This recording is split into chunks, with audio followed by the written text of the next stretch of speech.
CMRL എക്സാലോജിക്ക ഇടപാടിൽ ചോദ്യങ്ങളുമായി ഹൈക്കോടതി. KSIDC പൊതുപണം ഉപയോഗിച്ച് പ്രവർത്തിക്കുന്ന സ്ഥാപനമല്ലേ എന്നാണ് കോടതിയുടെ ചോദ്യം. SFI അന്വേഷണം KSIDC സ്വാഗതം ചെയ്യുകയാണ് വേണ്ടതെന്നും കോടതി പറയുകയുണ്ടായി. ഈ KSIDCയുടെ നോമിനിക്ക് CMRLൽ നടന്നത് എന്തെന്ന് അറിയില്ല എന്നത് യുക്തിക്ക് നിരക്കാത്തതെന്നുകൂടി കോടതി കൂട്ടിച്ചേർക്കുകയുണ്ടായി. KSIDCയുടെ ഹർജി എന്തായാലും മാർച്ച് 12ലേക്ക് മാറ്റിയിട്ടുണ്ട്. രേഷ്മ ബാബുവാണ് കൂടുതൽ വിവരങ്ങളുമായി ചേരുന്നത്. രേഷ്മ, വിശദാംശങ്ങൾ.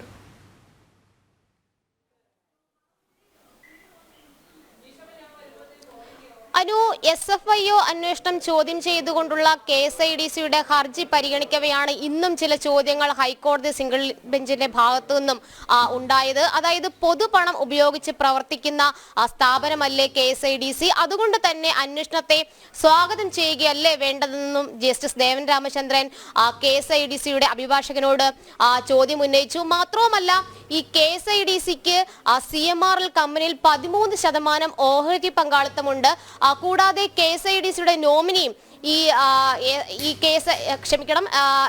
KSIDCയുടെ നോമിനി CMRL കമ്പനിയിലുണ്ട്. അതുകൊണ്ട് തന്നെ ഈ KSIDCയുടെ നോമിനിക്ക് CMRL കമ്പനിയിൽ നടക്കുന്നത് എന്തെന്ന് അറിയില്ല എന്ന് പറയുന്നത് യുക്തിരഹിതമാണെന്നാണ് ഹൈക്കോടതി അഭിപ്രായപ്പെട്ടിട്ടുള്ളത്.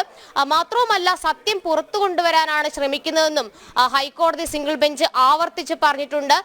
ഇന്ന് ഈ ഹർജി പരിഗണിച്ച വേളയിൽ KSIDCയുടെ ഒരു ആവശ്യമെന്ന് പറഞ്ഞത് ഈ താൽക്കാലികമായെങ്കിലും SFIOയുടെ അന്വേഷണം തടയണമെന്നുള്ളതായിരുന്നു. പക്ഷെ അത് ഹൈക്കോടതി അംഗീകരിച്ചില്ല.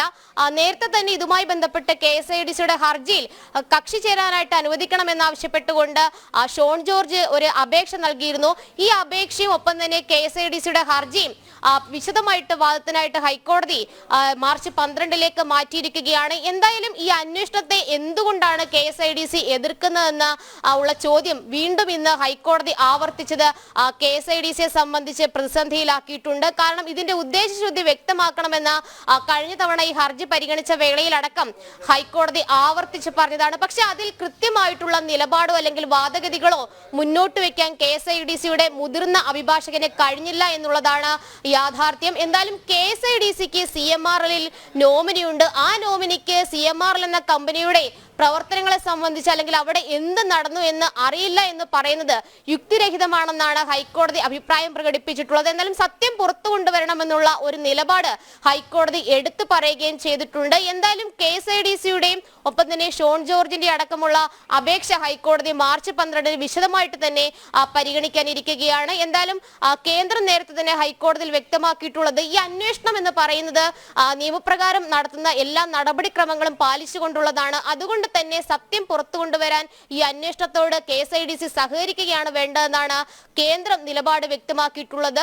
അറിയിപ്പ് നൽകാതെ ഈ KSIDC ആസ്ഥാനത്തടക്കം SFIO, അതായത് സീരിയസ് ഫ്രോഡ് ഇൻവെസ്റ്റിഗേഷൻ ഓഫീസ് അന്വേഷണം നടത്തുന്നതായിട്ടും പരിശോധന നടത്തുന്നതായിട്ടും ഇത് നിയമവിരുദ്ധമാണ് എന്നുള്ളതാണ് KSIDC ആക്ഷേപം എന്നുള്ള രീതിയിൽ ഹൈക്കോടതിയിൽ ഉന്നയിച്ചിട്ടുള്ളത്. എന്തായാലും ഒളിച്ചു വെക്കാൻ ഒന്നുമില്ലെങ്കിൽ എന്തുകൊണ്ടാണ് അന്വേഷണത്തോട് സഹകരിക്കാത്തത് തുടങ്ങിയ ചോദ്യങ്ങൾ KSIDCക്ക് ഹൈക്കോടതിയിൽ നിന്നും നേരിടേണ്ടി വന്നു എന്നുള്ളതാണ് വാസ്തവം.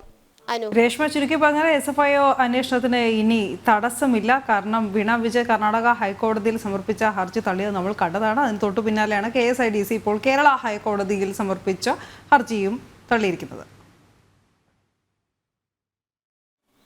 തള്ളിയിട്ടുണ്ട് എന്ന് പറയാൻ കഴിയില്ല, എങ്കിലും കോടതിയുടെ നിരീക്ഷണം അപ്രകാരം. ഹൈക്കോടതി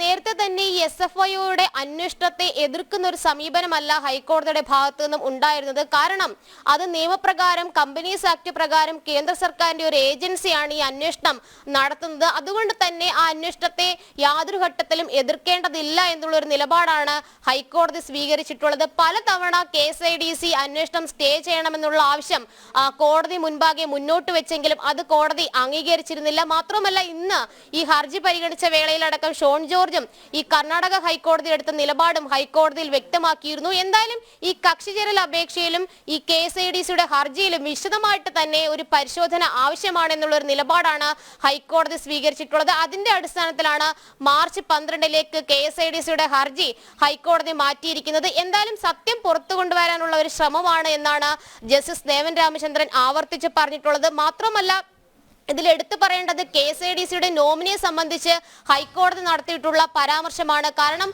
13% ഓഹരി പങ്കാളിത്തമാണ് KSIDCക്ക് CMRL ഉള്ളത്. പക്ഷേ CMRLന്റെ ദൈനംദിന കാര്യങ്ങളിൽ ഒന്നും തന്നെ തങ്ങൾ ഇടപെടുന്നില്ല. അവരുമായി ബന്ധപ്പെട്ടുള്ള രേഖകളൊന്നും തങ്ങളുടെ പക്ഷമില്ല. അതുകൊണ്ട് പക്കലില്ലാത്തത് കൊണ്ട് തന്നെ ഈ അന്വേഷണം യാതൊരു തരത്തിലും അതുമായി സഹകരിക്കാനാകില്ല എന്നുള്ളൊരു നിലപാടാണ് KSIDCയുടെ അഭിഭാഷകൻ വാദമുഖങ്ങൾ എന്നുള്ള രീതിയിൽ ഹൈക്കോടതിയിൽ മുന്നോട്ട് വെച്ചത്. പക്ഷേ ഒരു നോമിനി ഉണ്ടായിരിക്കെ തന്നെ ഈ CMRL എന്നുള്ള ഒരു കമ്പനിയിൽ എന്തൊക്കെ നടക്കുന്നു എന്ന് ആ നോമിനിക്ക് അറിയില്ല എന്ന് പറയുന്നത് അത് അംഗീകരിക്കാൻ സാധിക്കില്ല. അത് യുക്തിക്ക് നിരക്കാത്തതാണെന്നാണ് ഹൈക്കോടതി അഭിപ്രായ പ്രകടനം നടത്തിയിരിക്കുന്നത്. എന്തായാലും എന്തുകൊണ്ടാണ് ഈ അന്വേഷണത്തെ എതിർക്കുന്നത് എന്നതിന്റെ വ്യക്തമായിട്ടുള്ള കാര്യകാരണങ്ങൾ ഇപ്പോഴും ഹൈക്കോടതിയെ ബോധിപ്പിക്കാൻ KSIDCക്ക് ആയിട്ടില്ല. അനു, രശ്മ ബാബുവാണ് വിശദമായ റിപ്പോർട്ട് നൽകിയത്.